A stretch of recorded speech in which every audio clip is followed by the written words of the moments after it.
आज बच्चों आज आपको कुछ इंटरेस्टिंग सिखाते हैं। देखो बेटा रैशनल नंबर्स, तो रैशनल नंबर दो तरीके के होते हैं, टर्मिनेटिंग और नॉन टर्मिनेटिंग बट रिपीटिंग। ठीक है, तो देखो n upon two to the power something लिखा होगा तो भी टर्मिनेटिंग होगा, 5 upon 5 n upon 5 to the power something होगा तो भी, और n upon two to the power something multiply 5 to the power something तो भी टर्मिनेटिंग होगा।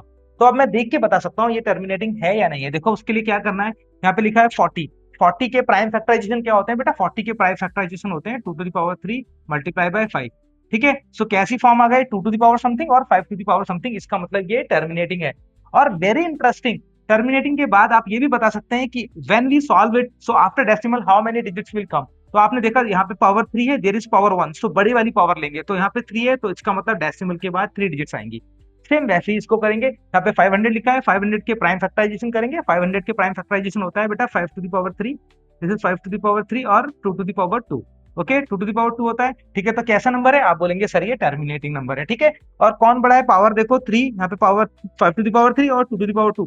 सो पावर जो बड़ी वाली पावर होती है आफ्टर डेसिमल उतनी ही डिजिट्स आती है। ठीक है, अब 24 के आप प्राइम फैक्टराइजेशन करेंगे, आप देखेंगे 24 जो होता है 2 टू द पावर 3 मल्टीप्लाई 3 होता है। ठीक है, जो कि किस फॉर्म में नहीं है, 2 की पावर समथिंग और 5 की पावर फॉर्म 5 की पावर समथिंग की फॉर्म में नहीं है। इसका मतलब ये एक non terminating but repeating number है। इसका आंसर आप मुझे अब कमेंट में देंगे। ठीक।